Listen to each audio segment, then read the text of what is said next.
नमस्कार. श्री स्वामी समर्थ.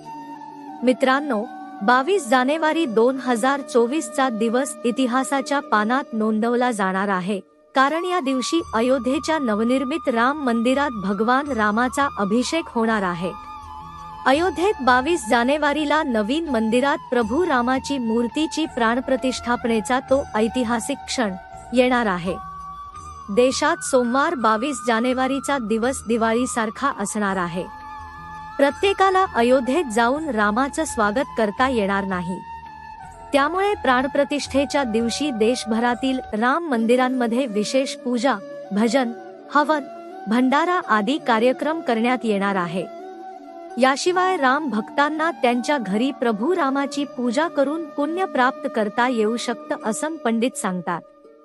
या दिवशी प्रत्येक घरात राम ज्योती प्रज्वलित होणार आहे. अशा वेळी घरात राहून रामाचं स्वागत आणि पूजा कशी करावी याबद्दल आज आपण जाणून घेणार आहोत. दशरथ पुत्र भगवान श्री राम हे भगवान विष्णूचे अवतार मानले जातात. प्रभू राम हे मर्यादा पुरुषोत्तम मानले जातात. भगवान राम, सीता माता आणि रामजींचे परम भक्त हनुमानजी यांची विधिवत पूजा केल्याने व्यक्तीला शुभ फळ मिळू शकतात. पूजेची पद्धत जाणून घेऊया. मित्रांनो, सकाळी सर्वात पहिले रामजींचे स्मरण करा.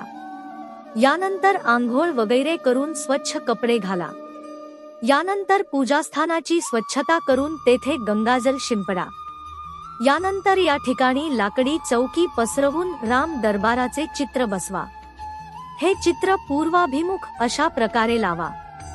यानंतर भगवान रामाला पंचामृताने अभिषेक करून फुले, रांगोळी, अखंड धूप, दिवा इत्यादी अर्पण करा. भगवान श्रीराम सोबतच हनुमानजींचीही पूजा करा. यानंतर रामचरितमानस, सुंदरकांड किंवा हनुमान चालीसाचे पठण करा. तुम्ही रामचरितमानस, रामायण, श्री राम स्तुती आणि रामरक्षा स्तोत्र देखील पठण करू शकता. भगवंताच्या नामजपाचे खूप महत्त्व आहे. तुम्ही श्री राम जय जय राम म्हणू शकता.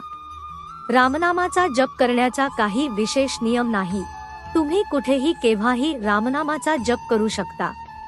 शेवटी राम दरबाराची आरती करून सर्व लोकांना प्रसाद वाटप करावा. धार्मिक मान्यतेनुसार घरी राम दरबाराची विधिवत पूजा केल्याने साधकाला प्रभू राम, माता सीता तसेच हनुमानजींचे आशीर्वाद प्राप्त होतात.